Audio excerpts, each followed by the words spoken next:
हमने महदूद दुआएं रखी हुई हैं, महदूद। वो जी फलाना काम मेरा हो जाए तो भाई वो एक हो गया, उसके बाद फिर नई टेंशन बन जाएगी।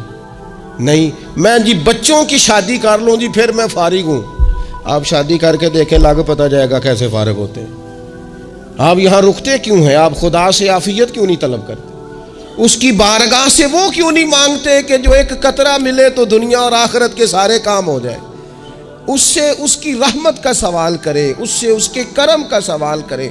अल्लाह की बारगाह में भी हाजिर होना और जची तुली और जनाब नाप तोल कर और महदूद चीज़ों का सवाल करना, मालिक से मांगे। और वो जब देता है तो देता भी बेहिसाब ही है। वो जब अता करता है तो करम के दरवाजे खोल के अता करता है, वरना तो एक उलझन से इंसान निकलता है, दूसरी में उलझ जाता है। एक बुजुर्ग थे, हर वक़्त अल्लाह से आफियत मांगते थे, हर वक़्त अल्लाह से आफियत मांगते थे, हर वक़्त आफियत मांगते थे। लोगों ने पूछा, लोग उनको साले जानते थे, नेक समझते थे कि हुजूर आप और कोई दुआ मांगते नहीं, आफियत ही मांगते हैं। फरमाने लगे, मैं मांगा करता था शुरू में, बाद में ख्याल आया और भी दुआएं मांगा करता था, ये एहसास बाद में नसीब हुआ। फरमाते, मैं मजदूरी करता था, माल बर्दारी करता था, एक जगह पे ड्यूटी कर रहा था तो थक गया, और वो जो काम लेने वाले लोग थे उनके रवैया भी बड़ा तुर्श था, तकलीफ हुई। तो मैंने अपने मालिक की बारगाह में अर्ज की, मालिक अगर 2 रोटी बगैर मुझे मुशक्कत के मिल जाए दिन में तो तेरी बारगाह तो बड़ी करीम है। कहते हो मैंने ये दुआ मांग ली। ज़रा मैं थोड़ा आगे बढ़ा तो 2 बंदे आपस में लड़ रहे थे, मैं उनकी सुलह कराने के लिए, उन्हें बचाने के लिए आगे बढ़ा, तो मैं जिसको छुड़ा रहा था दूसरे ने मेरे ऊपर ज़रब लगा दी, मेरा भी सर फट गया। थोड़ी देर के बाद वहाँ पुलिस आ गई, वो तीनों को लड़ने वाला समझ के उठा के ले गए, मुझे जेल हो गई। 2 रोटियां बगैर मुशक्कत के रोज़ मिलनी शुरू हो गई। दुआ मांगी थी ना कि या अल्लाह 2 रोटियां मिल जाए ना बगैर मुशक्कत के। कहते हैं वो 2 रोटियां रोज़ मिलती, कोई काम नहीं करना पड़ता, पर जेल हो गई। फरमाते मैं बड़ा परेशान था, रोज़ रोटियां पाबंदी से आती और बेहतरीन आती, खाना मिलता। फिर कुछ अरसे के बाद मैंने सोचा कि यार ये दुआ तो कबूल हो गई ना तेरी, अब तू अगर इस पर कोई अलग बात करेगा तो वो तू गलत करेगा। कहते हैं फिर खुद ही मेरे दिल में अल्लाह ने बात डाली और मैंने अर्ज़ की, मालिक 2 रोटियां नहीं, मुझे तो आफियत चाहिए, मुझे तू आफियत दे, मेरे ऊपर तू करम फरमा, तू नजरे रहमत कर, जे एक कतरा बख्शे मैनू, जे एक कतरा बख्शे मैनू ते काम बन जांदा ही मेरा, मेहरबानी कर, आफियत अता कर। फरमाते फिर खुदा ने करम किया, कहाँ से असबाब बने मेरे जेल से छूटने के, कौन कौन मेरे ज़मानती बने अल्लाह ही जानता है। फरमाते हैं दरवाजे भी खुल गए, रिस्क भी मिलता है, सेहत भी मुयस्सर है, सजदा भी कर लेता हूँ, सवेरे तिलावत भी करता हूँ, शाम को मदीने वाले की बारगाह में रज के दुरूद व सलाम भी अर्ज़ करता हूँ, मैं मुमकिन होता है तो किसी गरीब की दाद रसी भी करता हूँ। अब समझ आई है, रब्बना आतिना फिद दुनिया हसनतम व फिल आखिराति हसनतम वकिना अज़ाबन नार। अब समझ आई है, रब से जब भी मांगना है आफियत ही मांगनी है। हज़रत अब्बास बिन अब्दुल मुत्तलब रदी अल्लाह तआला अन्हु नबी पाक अलैहिस्सलाम के प्यारे चचा जान हैं, अर्ज़ गुज़ार हैं, या रसूल अल्लाह सल्लल्लाहु अलैहि वसल्लम मुझे बताइए मैं अपने रब से मांगूँ तो क्या मांगूँ? तो हुजूर ने फरमाया रब से आफियत मांगो। कहते मैं कुछ दिन रुका, कुछ दिनों के बाद फिर हाजिर बारगाह हुआ और अर्ज़ की, या रसूल अल्लाह सल्लल्लाहु तआला अलैहि वसल्लम मुझे बताइए मैं अपने मालिक से मांगूँ तो क्या मांगूँ? तो हुजूर ने फिर फरमाया अल्लाह से मांगना तो आफियत मांगना। बुजुर्ग फरमाते हैं ये आफियत क्या है? आफियत ये है कि या अल्लाह ज़ाहिरी परेशानियाँ, बातनी परेशानियाँ, ऐ अल्लाह ज़ाहिर के मैल कुचैल भी दूर हो जाएं, बातन के भी दूर हो जाएं। ऐ अल्लाह हर मामले में, हर आजमाइश में, हर दुख में हमें तेरी पनाह नसीब हो जाए। ये आफियत है। और सूफिया किराम फरमाते हैं आफियत से बड़ी नेमत कोई नहीं अगर किसी को मुयस्सर आए तो, आफियत से बड़ा हुस्न कोई नहीं अगर किसी शख्स को ये नसीब हो जाए। और एक अल्लाह वाले ने तो एक और बड़ा खूबसूरत तर्जुमा यहाँ किया है, वो कहते हैं आफियत का मतलब है दिल का करार। आफियत का मतलब है बातन का सुकून। आफियत का मतलब है इंसान के मिजाज का हौसला, ठंडक, बुर्दबारी। इस बंदे को आफियत नसीब हो जाती है, गोया अल्लाह उसे सुकून की दौलत अता फरमा देता है। थोड़े पैसों में भी सुकून, बगैर शोहरत के भी सुकून, कोई बात मान ले तब भी सुकून, कोई धुतकार दे फिर भी सुकून, लोगों की गुड बुक में हो फिर भी सुकून। और अगर लोग सारे मुखालफत में आ जाएं तो चूँकि अल्लाह ने आफियत दी है फिर भी सुकून। अल्लाह ताला ने उन लोगों को करार की दौलत, अल्लाह से आफियत मांगी जाए। इसमें दुनिया की भी भलाई शामिल है, आखिरत की भी भलाई शामिल। नबी अकरम सल्लल्लाहु ताला अलैहि वसल्लम तवज्जो दिलाते कि अल्लाह से तुम आफियत मांगो, हमारा न जी। क्योंकि सबसे बड़ा मसला रूहानी तरबियत का है। हमारे यहाँ बातें ढेर सारे लोगों को आती हैं और बहुत ज़्यादा आती हैं। मनसूबाबंदी करना, प्लानिंग करना, अपने मामलात को ख़ुद से कैसे लेके चलना है, कैसे ठीक करना है, अपने हक़ में दुनिया को किस तरह कायल करना है, ये ढेर सारे लोगों को आता है। और अपने हक़ में दलाइल किस तरह कायम करने हैं, इसमें बहुत सारे लोग खुद कफ़ील होते हैं, उन्हें किसी से मुशावरत की भी ज़रूरत नहीं होती। लेकिन अल्लाह की बारगाह से अपना रिश्ता कैसे जोड़ना है, मालिक से करम का सवाली किस तरह करके होना है, अल्लाह से आफियत का सवाल कैसे करना है, ये चूँकि रूहानी तरबियत में हमारा मिजाज नहीं होता, लिहाजा हम उस तरफ जाते नहीं। हम वो अपनी मर्जी की चीज़ें, यानी वजीफ़ा पूछ के गए एक साहब, कुछ अरसे के बाद आए हैं तो आके कहते हैं मौलाना साहब, पीर साहब या कारी साहब या फलां साहब, किसी से भी पूछ के गए, किस चीज़ को नेक आदमी जाना, फिर लौट कर आके कहते हैं कि आपने वजीफ़ा बताया था पर काम कोई नहीं हुआ। तो मैं तो साफ कहता हूँ और खुले दिल से कहता हूँ कि भाई वजीफ़ा आपको बताया था कि अल्लाह की रहमत मुतवज्जे होगी, खुदा की रहमत को आवाज़ देने के लिए वजीफ़ा दिया था। कोई भी वजीफ़ा रब को मजबूर तो नहीं ना कर सकता माज़ा। और वज़ाइफ किस लिए पढ़े जाते हैं कि जल्दी से मामलात ठीक हो जाएं, मेरे हक में चीज़ें बेहतर हो जाएं, तो अल्लाह की रिज़ा के लिए पढ़े जाते।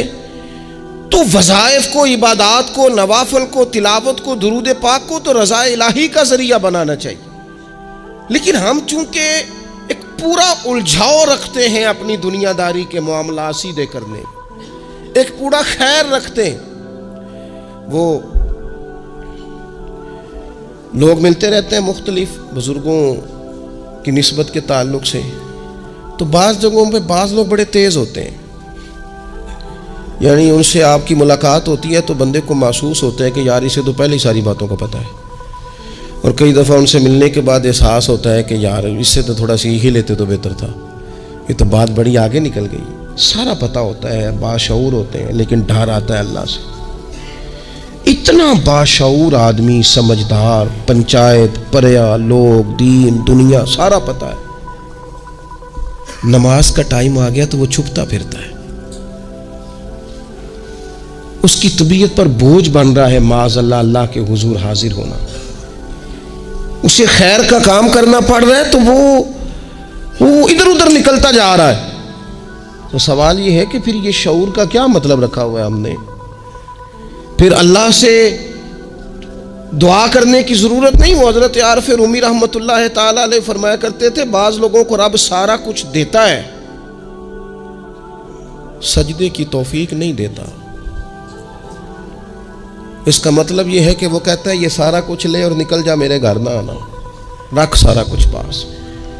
रब से आफियत मांगी जाए, उससे उसका फजल मांगा जाए, उससे उसका करम मांगा जाए। अल्लाह के प्यारे रसूल सल्लल्लाहु ताला अलैहि वसल्लम इस आफियत मांगने पर जोर देते, तवज्जो देते। मैं आपको सही बताता हूँ, रब ने अगर किसी बंदे को आफियत में रखा हो ना, तो हालात कैसे भी बुरे चल रहे हों उसका बिगाड़ कुछ नहीं सकते।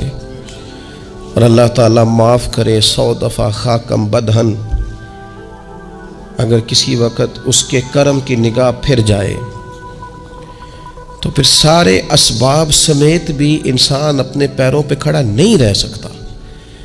उससे जब तक तलबे करम नहीं होता, तलबे आफियत नहीं होती, उसकी बारगाह से जब तक बंदा मोमिन पूरा रुजू नहीं करता, ये आफियत इतनी आला चीज़ है कि नबी पाक अलैहिस्सलाम ने फरमाया आज़ान और इकामत के दरमियान जो वक्त होता है उसमें दुआएं रद्द नहीं होती। दुआ मांगा करोगे तुम्हारी अल्लाह अपने फजल से कबूल कर लेगा। अर्ज़ की या रसूलल्लाह क्या मांगे? तो फरमाया आफियत मांगो रब से। हज़रत अनस बिन मालिक हदीस के रावी हैं रदी अल्लाह तआला अन्हु। यहाँ भी फरमाया ये ऐन कबूलियत का टाइम है, अब अल्लाह से आफियत मांग लो, उसकी पनाह। हम दुआओं में भी महदूद हो जाते हैं। रब दा तालब कोई ना मिलया, जो मिलया तालब ज़रदाहू। दुआओं में भी हद बंदी। बाज़ों का बच्चे भी तरबियत करते हैं ना। एक मौलाना है, उनका ख्याल है कि उन्होंने मुझसे कुछ पढ़ा है, तो कभी कभी उस्ताद जी कह देते हैं, बहुत पुरानी बात है, उन्होंने मुझे फ़ोन किया कि अगर आप कभी तशरीफ़ लाएं, तो मैंने कहा पुत्र दुआ मांग अल्लाह को छोटी जी गड्डी देवे। तो उस बच्चे ने मेरी बड़ी तरबियत की, कहने लगा उस्ताद जी अल्लाह को लो मंगनी है तो वड्डी सारी मंगो। आपने महदूद क्यों किया कि भाई ये छोटी सी अल्लाह गाड़ी क्यों अल्लाह छोटी दे, रब दे तो बड़ी दे और रहमत से दे, अल्लाह से मांगनी है ना जी। हम तरबियत नहीं लेते। मैंने उसका शुक्रिया अदा किया, मैंने कहा बेटे तूने बड़ी सोहनी बात की, अल्लाह तुझे इसका अजर अता करे, अल्लाह तुझे बरकत अता करे। अगर आपने सीखना है तो फिर आप सीख लेंगे, और अगर नहीं सीखना तो फिर यही कहना है सारी उम्र लंघ गई बंदा को नहीं मिला, चूँकि मिजाज नहीं है ना सीखने का, इसलिए फिर मिला ही कोई नहीं। फिर सारी ज़िंदगी को मुयसर ही नहीं आया, किसी ने नसीहत ही नहीं की, कोई आंखों को भाया ही नहीं। खुद ही बड़े सियाने थे, खुद ही बहुत बड़े थे, अपना कद ही बड़ा ऊंचा था, सब ठिगने छोटे और कमज़ोर और बौने नज़र आए। नबी पाक अलैहिस्सलाम ने एक शख्स से पूछा क्या दुआ मांग रहे हो? तो उसने कहा या रसूल अल्लाह मैं अल्लाह की बारगाह में सब्र का सवाल कर रहा हूँ। तो हुजूर फरमाने लगे सब्र तो मुसीबत पर होता है। या रसूल अल्लाह फिर क्या मांगो? आप इन जुमलों और लफ्ज़ों की गहराई को समझें। सब्र के लिए तो पहले मुसीबत आएगी, फिर सब्र आएगा। तो या रसूल अल्लाह क्या मांगूं? फरमाया तू रब से आफियत मांग। माना क्या है? मुसीबत आए क्यों? अल्लाह तुझे अपनी हिफाजत के हिसार में ले ले। वो वक्त ही क्यों आए कि जब तेरी तबीयत उलझ जाए, जब तू परेशान हो जाए, जब तू तू अल्लाह से आफियत मांगना। जब तू आफियत मांगेगा तो अगर कभी मुश्किल आएगी भी ना, तो खुदा फिर अपने फजल से मुश्किल से निकलने में रास्ता भी बड़ी जल्दी अता फरमाएगा और तेरे ऊपर फजल फरमाएगा। अगर आफियत, ये जो हम नबी पाक की उम्मत है ना, तो ये हमारे गिर्द अल्लाह के फजल और उसकी रहमत का हिसार है। ये हिसार है हमारे गिर्द।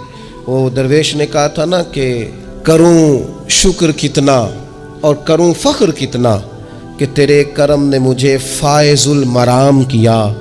देखो बना के सैयद आलम का उम्मती मुझको गुनाह से पहले ही बख्शिश का इंतज़ाम किया। अभी मैंने गलती की नहीं, लेकिन मुझे हुजूर का गुलाम बना दिया, बख्शिश का बंदोबस्त पहले हो गया। अपने मालिक से बीमार भी उससे आफियत मांगे, मकरूज भी उससे आफियत मांगे, बे औलाद भी उससे आफियत ही मांगे, साहिब औलाद भी उससे आफियत ही मांगे। जो दौलत के हुसूल के रिज़्क़ हलाल के ख्वाहिशमंद हैं वो भी उससे आफियत मांगे, और जिनकी झोली उसने भर दी है वो भी अपने रब से आफियत ही मांगे। मालिक से जब सवाल करें, एक बुजुर्ग थे उन्होंने तो अपनी अंगूठी में लिखवा लिया था कि या अल्लाह मुझे आफियत अता फरमा। मगर जब भी देखता हूँ याद आ जाता है कि अल्लाह से आफियत मांगनी। अपने मालिक की बारगाह के अंदर देखो, मैंने देखा है वो किसी ने कहा था कि तेरी ख्वाहिश है कि वो तेरी आरजू करे पूरी, और मेरी ख्वाहिश है कि तेरी आरजू बदल जाए। कुछ लोग ऐसी ख्वाहिशात भी लेके आते हैं कि जो पूरी ना हो तो बेहतर होता है। इसलिए आपको पता है मौत मांगना जायज़ नहीं दीन में।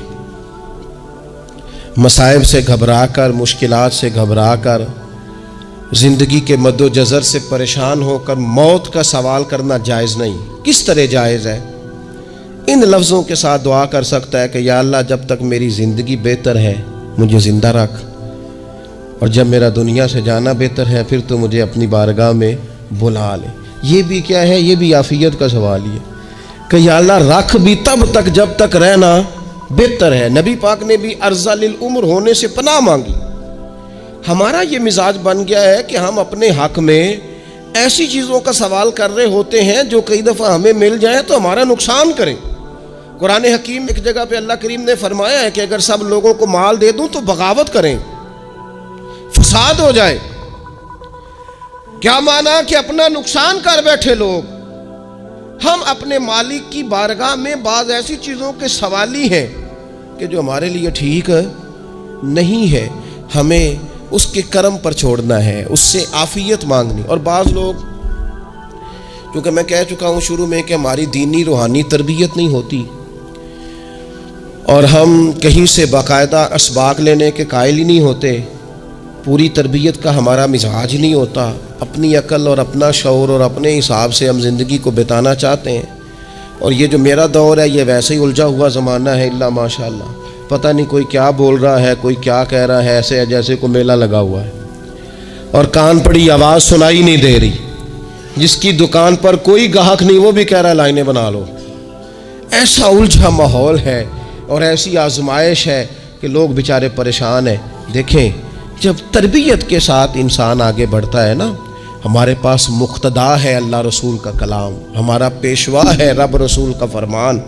जब हम किताब व सुन्नत की रोशनी में आगे बढ़ते हैं तो फिर हमारे लिए मंजिल आसान भी होती है और करीब भी होती है। फिर हमारे लिए आगे की तरफ सफ़र करना, आगे बढ़ जाना ये आसान होता है। आप गौर करें, जो लोग दुनिया में कामयाब रहे, भला किस तरह कामयाब रहे? इस तरह कामयाब रहे कि उन्होंने ना अपने रब से आफियत मांगी। अल्लाह ताला ने खुद ब खुद उनके लिए रास्ते बनाए। आप तारीख पढ़ेंगे बाज़ लोगों की तो लग नहीं रहा था कि वो इतनी कामयाबी हासिल करेंगे। देख लें आप, हज़रत गौसे आज़म जिलानी रदी अल्लाह ताला अन्हु बगदाद शरीफ तशरीफ़ लाते हैं तो उनकी कैफियत ये है कि पत्ते खा के गुजारा करना पड़ता है। यानी पीछे कोई ऐसा बैकग्राउंड, किसी का बनाया हुआ इदारा, कोई बड़ी खानकाह, कोई बड़े लंबे चौड़े वालिद साहब के मुरीदीन, कोई बड़ा लंबा सिलसिला नहीं मिल रहा। उनको बज़ाहिर पत्ते खा के गुजारा करना पड़ता है, लेकिन चूंकि वो निकले हैं अल्लाह की मदद के साथ, उन्हें अल्लाह ने ताईद दी है, फजल फरमाया है, तो नतीजा ये निकला है कि 70 हज़ार बंदा एक एक वक्त में तरबियत लेने के लिए उनके सामने मौजूद है। ये अल्लाह ने असबाब बनाए हैं, क्योंकि जब रब आफियत अता करता है तो फिर अल्लाह असबाब भी पैदा फरमाता है। हमारा ज़हन तो थक जाता है सियासत करते करते। हम तो जनाब पूरी तरतीब से, हमें सलीका आता है किस तरह करके किस बंदे को कैसे कायल करना। पूरे तौर पर हम वो सारी ज़िंदगी सियासत करते रहते हैं। वो ख़ानदानों में भी चलती है, गली मोहल्ले में भी चलती है, दोस्तों में भी चलती है, और बाद में पता चलता है कि ये पत्ते खेल कौन रहा था। असल में सुलह कराने वाला था कि लड़ाई कराने वाला था। ये सब का खैर खा था, यह सब की जहन के अंदर फतूर की आमेज़श ही इस शख्स की वजह से थी। हम चूँकि वो ख़ास आफ़ियत अल्लाह से नहीं मांगते, हमारी मखसूस सियासत होती है सभी को राज़ी रखो। उसका नतीजा ये निकलता है कि एक टाइम आता है कोई भी राज़ी नहीं रहता। हम अगर अपने मालिक की तरफ रुझान करें और अल्लाह ने जो हमें शऊर दिया है उस शऊर को लेकर अल्लाह की बारगाह की तरफ बढ़ें। आप यकीन करें, आला हज़रत बरेलवी रहमतुल्लाह अलैह की किताबें हैं, एक एक किताब पर PhD हो रही है, और उन्होंने 150 साल पहले बैठकर जो कुछ लिखा था, बैन ही लफ्ज़ ब लफ्ज़ उसकी ज़रूरत आज महसूस हो रही है और आने वाले वक्त में बढ़ रही है। लेकिन उनके पास कोई टीम नहीं थी, 50 लोग नहीं थे जो उनके पास बैठ के लिखवाते, अपना प्रेस नहीं था, ऐसे लोग नहीं थे कि जिनको पता होता कि किताब हम कल छापेंगे और इतने फ़ीसद ये मार्केट में निकल भी जाएगी। ऐसा कुछ नहीं था। क्या था? अल्लाह की मदद साथ थी, ताईदे ईज़वी साथ थी, अल्लाह ने अपनी आफियत में रखा था। वो कुरान मजीद की आयत का तर्जुमा करते हैं ना आला हज़रत, इहदिनस सिरातल मुस्तकीम, या अल्लाह हमें सीधी राह पे चला। बहुत सारे मुफस्सिरीन ने कहा ए अल्लाह हमें सीधा रास्ता दिखा। फरमाते हैं ए अल्लाह हमें सीधी राह पर चला। तो किसी ने कहा हुजूर ये चला और दिखा में क्या फ़र्क है? फरमाने लगे दिखाने का मतलब ये होता है कि किसी ने पूछा मैंने गुजरांवाला जाना है, तो दिखाना ये है कि उसे कहा यहाँ से बाहर निकलो, रोड पे चढ़ जाओ, सीधे जाओगे, एक पुल आएगा उसे क्रॉस करना, नीचे उतरना, वहाँ से शहर शुरू हो जाएगा। फिर उसने अगर कोई अंदरूनी जगह शहर की पूछ ली तो उसको कहा कि राइट हो जाना, फिर लेफ़्ट हो जाना, फिर आगे किसी से मज़ीद। ये है रास्ता दिखाना और एक है चलाना। उसने कहा मैंने गुजरांवाला जाना है, तो उसने कहा साथ बैठना मेरी गाड़ी पे, जहाँ तूने जाना है मैं छोड़ के आता हूँ। ये रास्ते पे चलाना है, ये मकाम तफक्कुर है। आप इस पर गौर फरमाएंगे। कहते हैं या अल्लाह तू हमें रास्ता दिखाएगा और दिखाता है, लेकिन चारों जानब शैतान भी तो बैठा है ना, फितने भी तो है ना। तो अगर तेरी रहमत साथ साथ रहे, माना कि मोहब्बत के सफ़र में हर गाम पे 100 मुश्किल है, लेकिन ये सफ़र आसान भी है अगर साथ तुम्हारा हो जाए। अगर तू साथ चले तो फिर ये सफ़र मुश्किल। वो हारून रशीद ना अपने महल की छत पे टहल रहा था, सबसे ऊपर वाले चौबारे पर। नीचे से हज़रत बहलोल दाना गुजर रहे थे, ऊपर उसके साथ सिपाही भी थे, गनमैन भी थे। उसने कहा ये बाबा तो ज़रा ऊपर उठाओ। उन्होंने एक डोली, एक टोकरी समझ लें, उसको रस्सियाँ बांध के नीचे फेंका। नीचे जो सिपाही थे उनको कहा कि ये बाबा जी को पकड़ के इसमें बिठाओ। उन्होंने जबरन थामा बाबा जी को, उसमें डाला, ऊपर वालों ने खींच लिया। 2-3 मिनट लगे। हारून रशीद के सामने हज़रत बहलोल दाना पहुँच गए तो थोड़े नाराज़ भी हुए कि ये कोई तरीका तो नहीं ना बुलाने का। मुलाकात हुई तो कहा क्यों बुलाया? कहने लगा एक मसला पूछना था। फरमाने लगे बादशाह है ना, तेरे मसले पूछने का भी अपना ही अंदाज़ है, पूछ मसला। कहने लगा बाबा पूछना था कि आप अल्लाह तक कैसे पहुँचे? हज़रत बहलोल दाना चुप कर गए। 2-4 मिनट के बाद कहने लगे जिस तरह अभी ज़मीन से तेरे तक नहीं पहुँचा, बिल्कुल इसी तरह पहुँच गया और रब करीम की बारगाह तक। और वो भी जो उसने करम फरमाया है, वरना मैं तो नहीं समझता कि मैं पहुँच गया, वो भी अगर तेरी खुशगुमानी है। तो हारून रशीद कहने लगा मुझे समझ नहीं आई। फरमाने लगे तो बादशाह जो है, इतनी जल्दी कैसे समझ में आएगी तुझे बात? फरमाने लगे अगर मैं तुझसे मिलना चाहता ना तो मैं एक दरख्वास्त लिखता, फिर किसी वज़ीर से सिफारशी साइन कराता, फिर वो जमा कराता, फिर मुझे टाइम मिलता कि फ़लाँ दिन फ़लाँ तारीख फ़लाँ टाइम आ जाना, फिर आके मैं लाइन में लगता।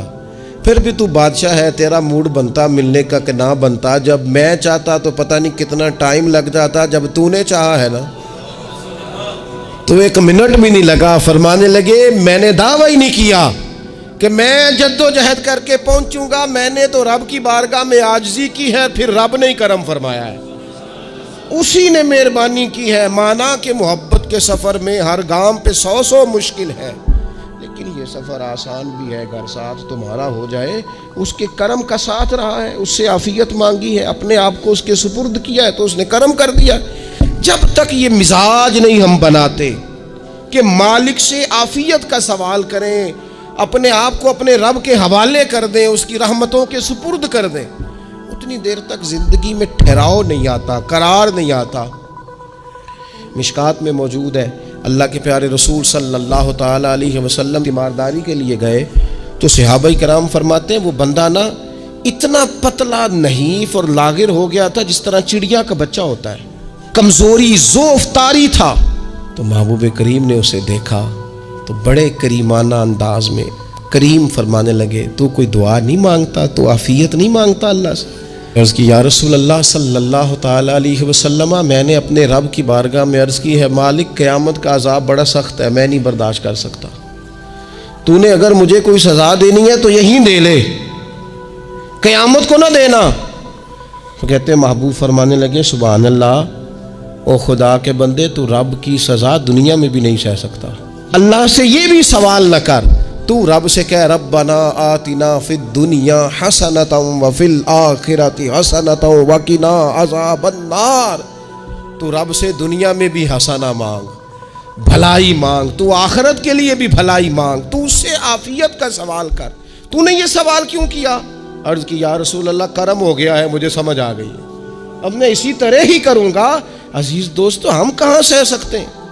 हम दुनिया में रब की सज़ा हम नहीं सह सकते, हम कमज़ोर हैं, तो गर्मी नहीं सह सकते, शदीद सर्दी नहीं सह सकते, शिद्दत की भूख लोग नहीं सह सकते, कोई आजमाइश नहीं सह सकते। वो जो लोग बाज़ों का कह देते हैं ना जी फ़लाँ चीज़ हमारे अमाल का नतीजा है, तो मैं क्या करता हूँ ना को यार, हम तो ये भी नहीं सह सकते, हम कहाँ बर्दाश्त कर सकते हैं, हमें तो वो माफ़ ही फरमाए, हम हिसाब वाले हैं ही नहीं, हम तो सिर्फ माफ़ी वाले हैं, हमसे ना हिसाब पूछे, उसने हिसाब पूछा तो फिर तो बड़ी मुश्किल हो जाएगी।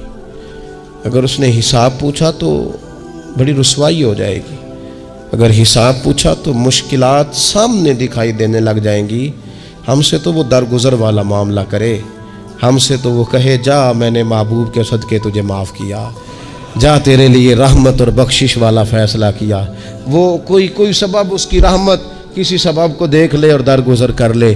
तो आज की पूरी गुफ्तगू में मैं आज आपको बड़ी ज़िम्मेदारी से ये गुजारिश कर रहा हूँ, अल्लाह से आफ़ियत मांगे, हर वक्त आफ़ियत मांगे। मेरी सालों से रूटीन है, मैं दुआ मांगता हूँ, अल्लाहुम्मा इन्ना नसअलुकल अफ़वा वल आफ़ियत फ़िद्दीन वद्दुनिया वल आखिरा। और ये खामोश तबलीग होती रही, मैं मांगता रहा, कई बच्चों को वैसे याद हो गई। इसको याद कर लें, अल्लाह से आफ़ियत मांगे, दीन में, दुनिया में, आखिरत में। इसको अपना मिजाज बनाएं। अल्लाह तबारक व तआला हम सबको आफ़ियत नसीब फरमाए। आखिर दावा यानिल हम्द।